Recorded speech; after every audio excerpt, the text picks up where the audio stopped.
Hey everyone, welcome back to Breaking the Habit, Somewhere I Belong. We just saw Resident Evil Code Veronica X done by Speedy-ish earlier. That was a really cool, awesome run. We all love our Resident Evil runs here, so that was fantastic. I hope you all had a wonderful time watching that like I did. But yeah, thank you everyone who's been donating so far as well. We are about, I believe, $140 away from that farm. Yep, $140 away from meeting our incentive for Farming Simulator. And we also still have lots of really cool rewards and other incentives going on. So be sure to click on our link there under !donate.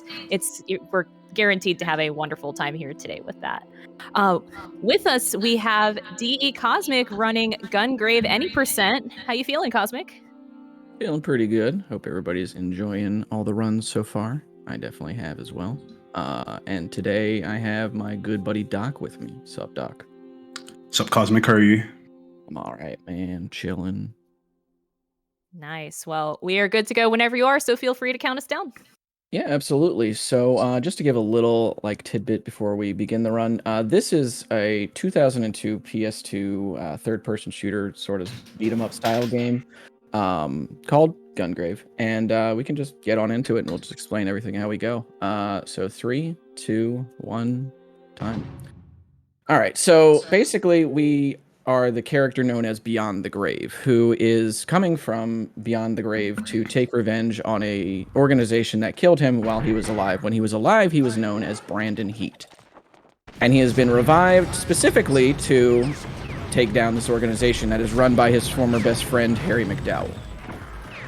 So this first room here, we're going to take out those guys on the side. Excuse me, sir, what are you doing? And so the way that this game is structured is that it's basically a bunch of hallways, like, you know, a lot of PS2 games. And you run from room to room and clear out all the enemies. And then a lot of the rooms in this game, like, you don't have to kill all the enemies. Clearly, you can just kind of, you know, run past those guys. But a lot of it is, like, wave management and understanding which enemies specifically you need to kill in order to move on. But in this room specifically, we do need to kill everybody.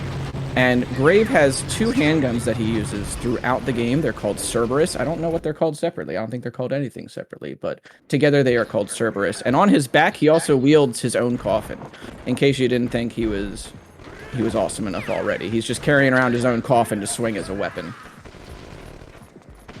He is basically the most 2000s video game character you've ever seen.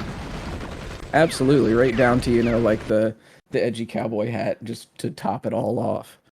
And all 3 of his names could have easily been a foreign name in the 2000s as well.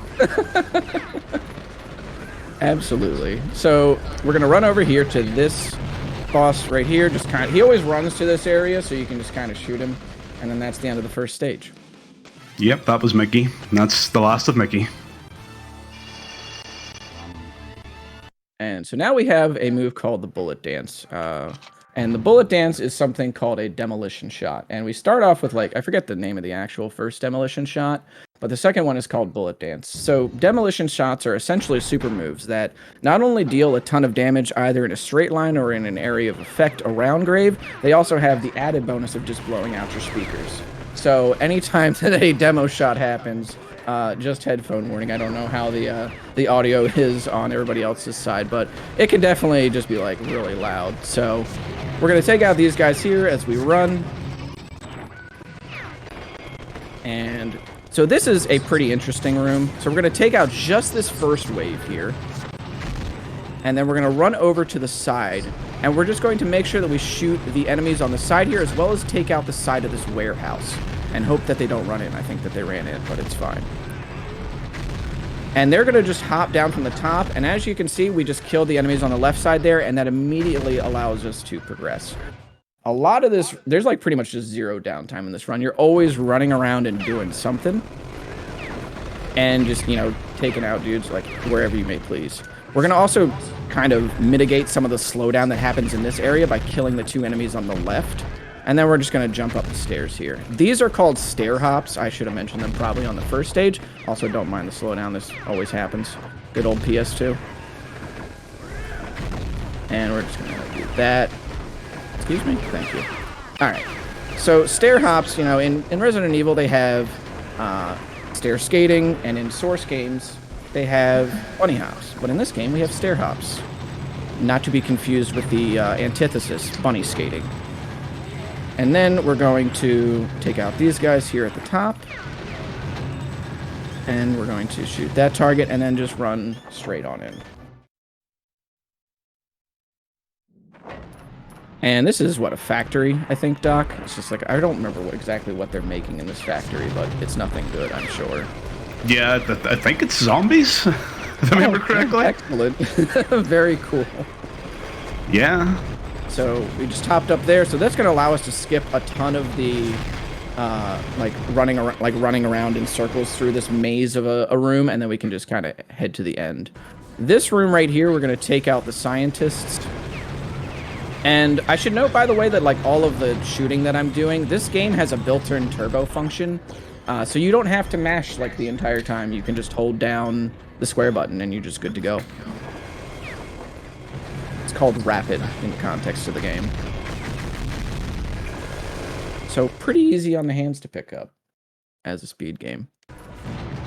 And all we needed to do in that room was just take out the little circuit box there, and then you can just run on into the end.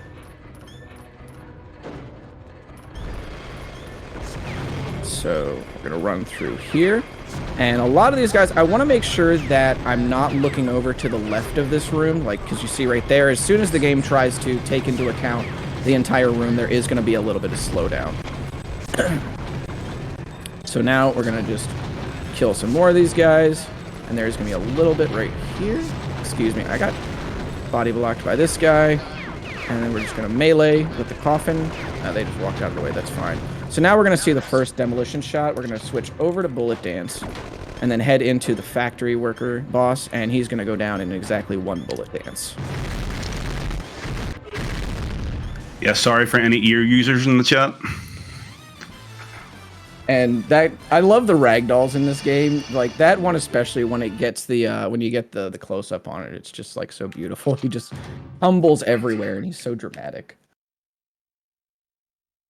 All right, so now we have the Hellhound Roar, which is the third of the demolition shots, and we want to get 2 more of them unlocked. Specifically, I'm sorry, 1 more unlocked. The other one is called the Raging Inferno.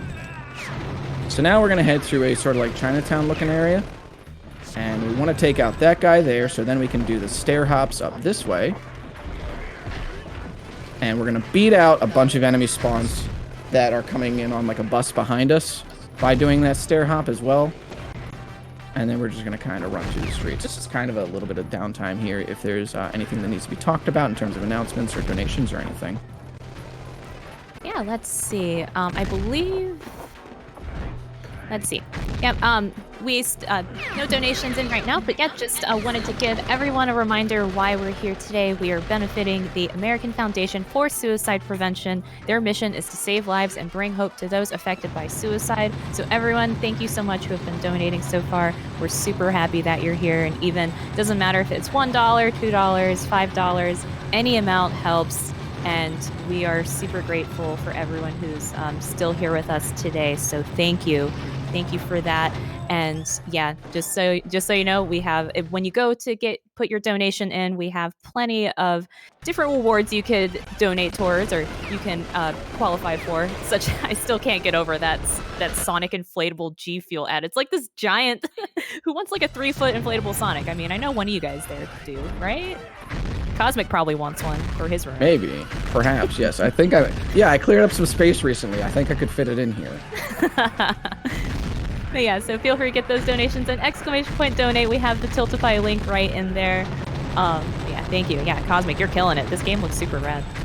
This game is really awesome. I think, well, one of the big reasons I picked this game up, and other than, you know, just being able to look away from explosions while they happen, is because it's like a nice compact run, and there's, like I said, there's pretty much no downtime. You're always just kind of running through doing stuff, and it's a lot of fun. It's essentially comes from an era where like games were still sort of extensions of arcade titles, and it feels very much like, you know, designed around this idea that you are supposed to replay the game a lot and just be more efficient each time you play it. I definitely do get arcade vibes from this for sure, now that you mention it. And it's just like, go. Like, I would see that during, like, you know, Sunset Riders or the Teenage Mutant Ninja Turtle games. Like a Alright, so rail this room- shooter. Absolutely. So this room is actually really important. So this is a good time to talk about how we build demolition shots, which is the meter in the upper left-hand corner where there's the skull. Because, of course, there's a skull because it's a 2002 game. So you get beat combos, and the more you build the beat meter, you'll be able to build bar, and this bar carries throughout the course of the game. So the higher combo you get, the more bar you will be able to build. And in this room in particular, there's a lot of furniture that you can shoot up, a lot of dudes to kill, and you can get your combo super high and build lots of bar that will carry you through the rest of the game in order to execute bosses as well as take down... If these guys... Where are they jumping around to? Oh my goodness, excuse me. Unfortunate. Okay. Unfortunate. Underfortunate. Excuse? Okay, there he is, okay. They jumped around a little weird. Alright, anyway. So now we built like 7 bars of demolition, and now we're going to hear the good old guitar strum.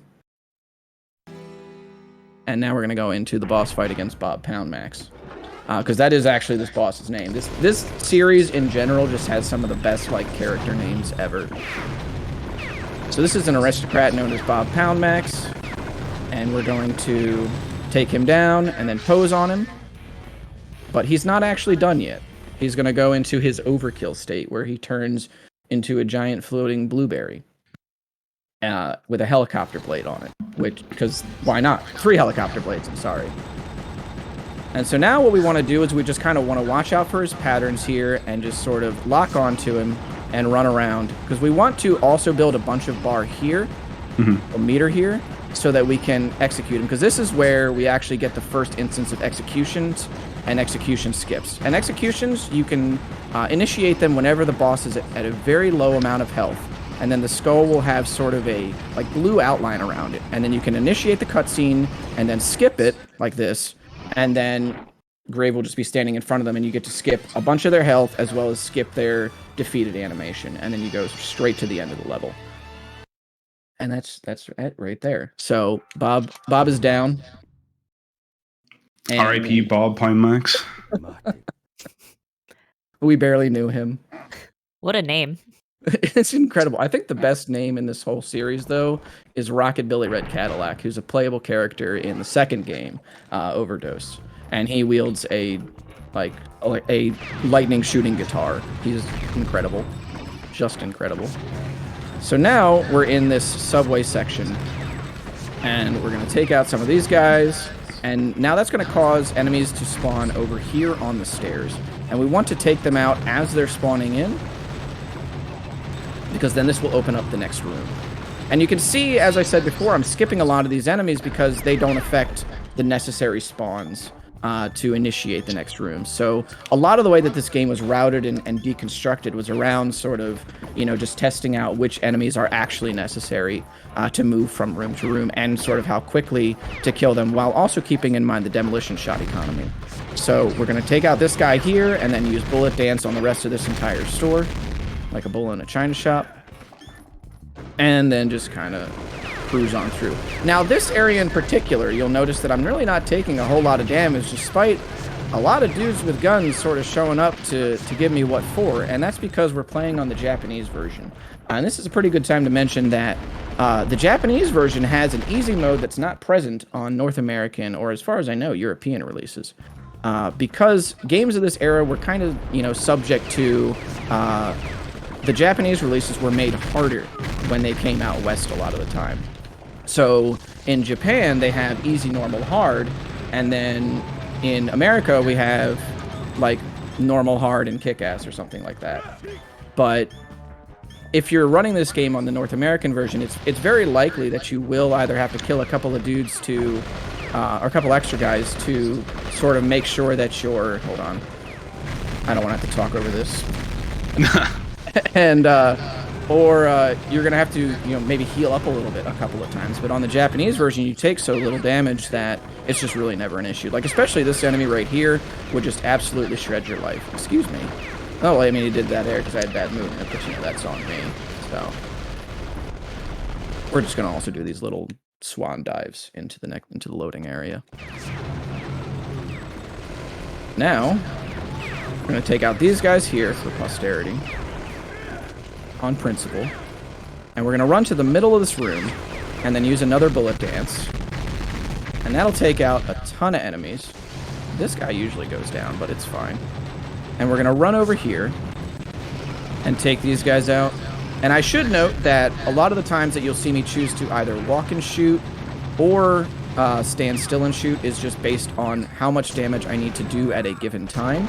Because you have a slower rate of fire while locked on and moving around. But you can, you know, of course, move around. Whereas, oh, that was cool. It was a box jump. That's a really fun trick. Now we're on a train, by the way. I don't remember how exactly we get to this train, but it happens. Also, this is a technique called jazz hands, where you spam lock on while shooting, and it just sort of takes out a bunch of enemies while you sort of maintain the walking pace. Because if you shoot while walking, it's slightly slower walk speed. So now we're going to take all these guys out with bullet dance. And now we're going to go over here to see a bunch of guys riding on a missile, because again, 2000s. And we're going to switch to the Hellhound Roar demolition shot and just take them on out. Then over on here on the left, again, there's going to be more dudes riding on missiles while also wielding SMGs. I don't really have an explanation for this other than it's really cool. You think firing the missile into the train would be the better idea? Probably. And then we're going to also take out this helicopter here because every PS2 game needs to have a helicopter fight. And we just bypassed that. So we're going to go on to the next boss. What's his name, Doc? His name is Ballad Bird Lee. Heck yeah. And he actually transforms immediately into this form where he has a blade for a leg and a giant minigun for a leg. And he's also the first boss that's going to have like a sort of grab style attack that we need to avoid consistently. And because if he gets into this grab style, it's just going to waste a bunch of time and deal a ton of damage to us. And we just don't want either of these things. So he's being kind of nice right now. And as soon as I say that, he's probably not going to be nice. But I felt like giving him the nod anyway. So was the damage still as much of a threat in the Japanese version, or? No, not really. It's like definitely like still noticeable, and you definitely don't want to suffer the time loss, obviously. But like there have been times where he's like, you know, gone after me a couple of times on NA normal, and I'm just like, oh my goodness, where did my health go? But I get hit by it here, and I'm like, oh, I can just kind of shrug this off.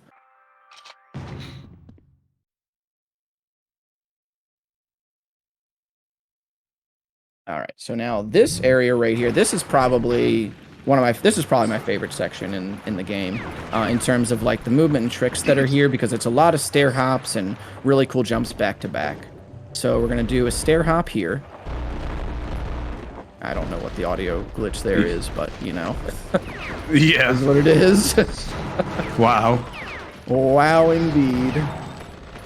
And that always happens too. Don't worry, I was not on the verge of death right there. It was all calculated. Alright, and then we're going to take out these guys here. And fun fact, it actually causes less slowdown to kill 2 dudes there than 3. And we can just ignore the damage from the 3rd guy, so we just killed 2. And then run past him.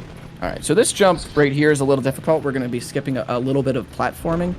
So I am going to need to concentrate a little bit, because there's a couple of jumps that could just kind of result in me going to... okay, wrong room. Of me going to the bottom of the room, so give me 1 second here. Okay. There's the first one.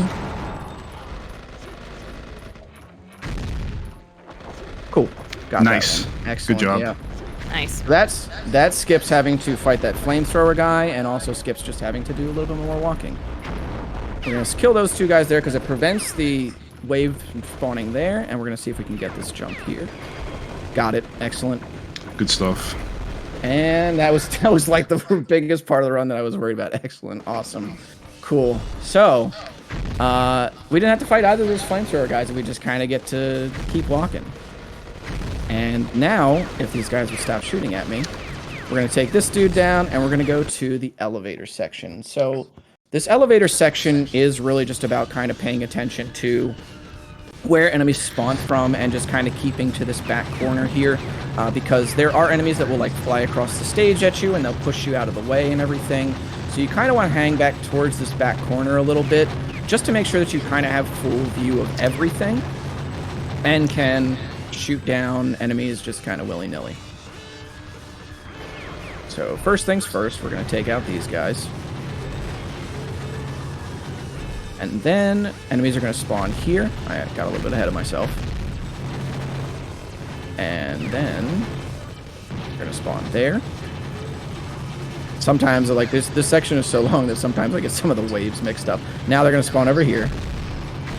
And then they're going to come back over here. And these are the guys that are going to, you know, they would have pushed me if I hadn't been hanging back here. And we don't want that. And we're going to use lock on here to kind of get a better concentration of bullets on those enemies because they're a little far away. These guys are going to come out. And I want to move out of the way here. Excellent. Excuse me? What are you doing? Okay, thank you. And now there's this. Also worth noting that, of course, you know, not only does slowdown in this section affect how quickly you're going to kill the enemies, but it will affect how fast the elevator moves. So you definitely want to avoid it as much as possible here by, you know, having as few enemies on screen as possible at a given time. It's another very classic PS2 style stage as well, too. An elevator, you know, nice and cost effective. Yeah, absolutely. You can put so many enemies and get a ton of content out of just like, all right, you're going up now. Or going down in some cases. All right, here we go. Excuse me. And just avoid those missiles there, because if they explode on us, that'll definitely cause some lag. We don't want that. All right, so now we're just going to walk up to this guy. I think this guy's name is Bear Walkin'. Is that right? It is correct, Bear Walkin'. The long-lost cousin of Christopher Walken, he goes into this super powered up state. This guy's attacks are actually sort of based on how far away from him you are, so you want to kind of circle around him at like this kind of distance, but not, you know, too far away, not too close, because you want him to do certain attacks all the time.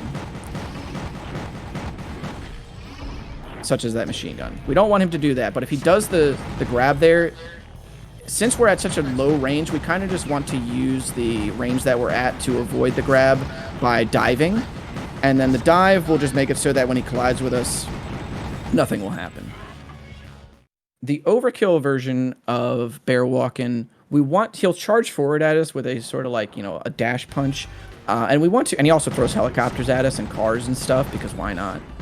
And what we want to do is we want to get into a position where he's going to be constantly backing up or kind of going over here, because otherwise he's going to go right across the stage, and we don't want that at all, because that's going to waste a ton of time having to chase after him. So now there he is. Back up. Let's go. Go ahead. Yeah, I know. I guess you could say you want him to get one step closer to the edge. Oh my goodness. Excellent. Had to throw a bad pun in there, yeah. Oh, excuse me. Okay, there he goes. Oh, shoot. Okay, wow.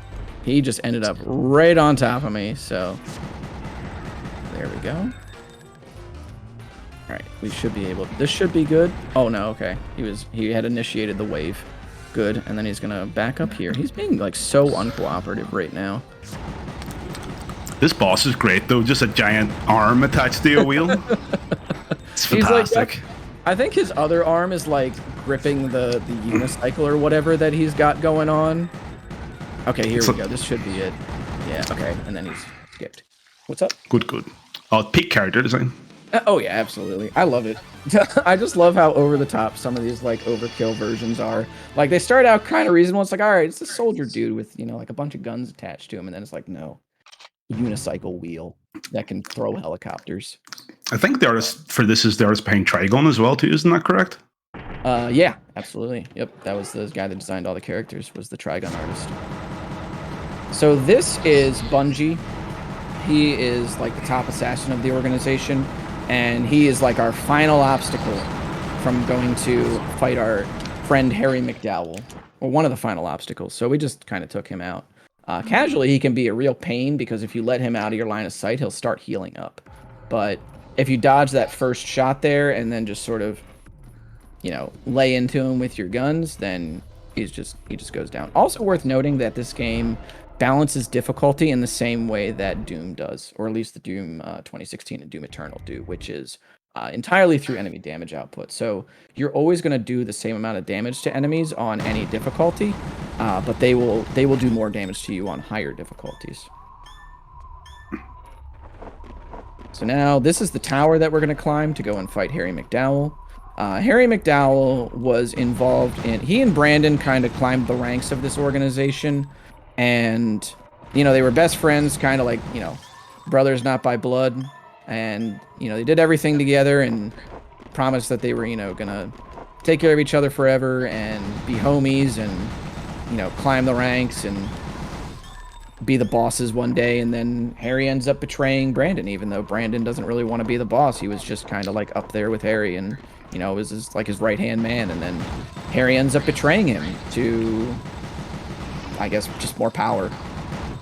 But little did he realize that Brandon was going to come back years later and be resurrected as Beyond the Grave. Gotta hate when that happens. Yeah, same. And for those of you wondering, there is an anime of this game. The video game actually came first. This game kind of went the opposite route that most adaptations do, which is it started as a video game, and then it was an anime, and then it eventually became a manga. It was just total reverse order. And the anime actually expands a lot on the lore. I would definitely recommend it. Do we have time for a couple quick donations? Yeah, absolutely. Go for it. Yeah. So we have a $2 donation from R.E. Zombie saying, "2ish, thank you for letting me live during your run. GG." Well, thank you, Zombie. But we also have an anonymous $1 donation. So thank you. Thank you, everyone. Yeah, like we said, every little bit counts, so keep them coming. Thanks, folks.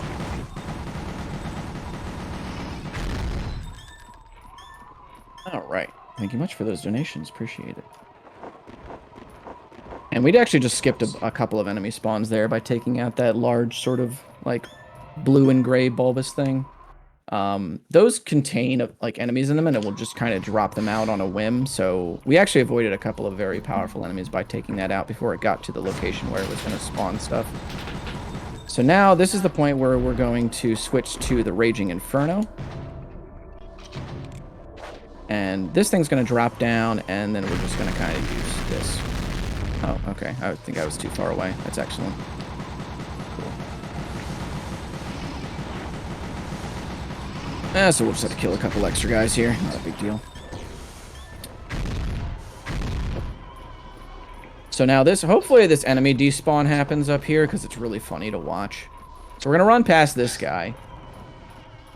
Oh, he just despawned. Yeah, there he goes. He just kind of disappeared in the blink of an eye. All right, sometimes the model shows up, but this time he did not. Well, that's fortunate. Yeah, that's pretty great. So now we're going to kill these guys before they actually get to their point, and then we can just kind of take out this guy right here and move onward. A lot of the way that these enemies behave is pretty much set. So as soon as you learn the patterns, you're pretty much good to go in terms of, like, you can always approach rooms pretty much the same. A lot of it is just straight execution. So definitely would recommend, like, if you're looking for a pretty short run from the PS2 era, you really want to run like a quick action game, old time feel. This is definitely like a really good one. Like I said, super easy on the hands. A lot of it is execution. There's some RNG on the bosses and stuff, but you know, you're never going to escape RNG in runs. Excuse me, video game. Thank you. Where do they keep coming from? Okay, thank you. Excellent. Alright. So now, last room before the couple of bosses back to back. We're going to take out these guys. And we always want to focus on these dudes with the missiles, as well as the enemies that sort of come down with shotguns for arms. Shotguns for arms. Yeah, it's incredible. So there they are. Yeah, they just have shotguns. And you might be wondering why all these enemies are blue. That is something that's actually explained like entirely in the sequel. It's not explained at all in this game. They just kind of are there. The zombies are just kind of this pale blue. And then setting up the mystery. Then they spend an entire like 7 to 10 hour game explaining it. Incredible. Truly ahead of its time. Oh, yeah. All right, so now this is where we encounter Big Daddy. That is the actual name of the boss. And he's got a few different attacks. He's got that flamethrower breath there. He's got the machine gun there. The bosses in this game really love to have just a random machine gun finger or arm. And then he's also got these giant fists that he's going to swing at us. And we're just going to kind of do these dives in order to make sure that we can just kind of keep up the damage on him while walking around. Okay. Dodged a little bit too early there. I zigged when I should have zagged. Dami really swings at you as well. It's crazy. Oh yeah, he's got some punch behind that punch.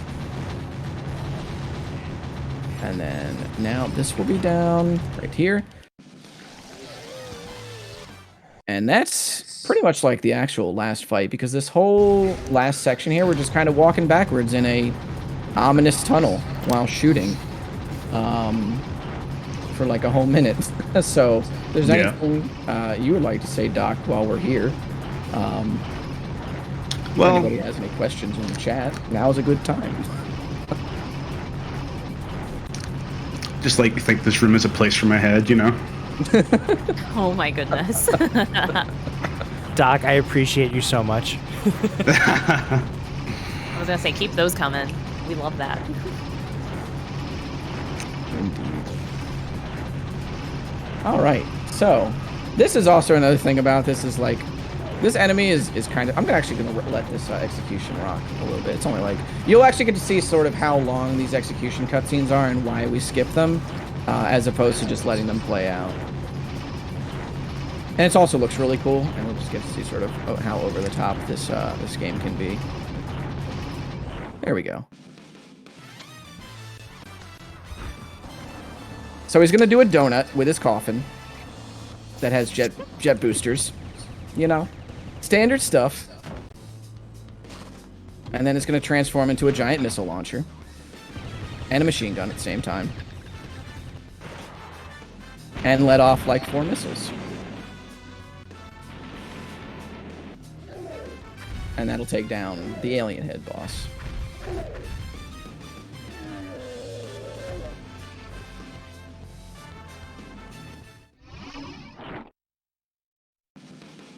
Now, time will stop here when I actually shoot the gun to take revenge on Harry.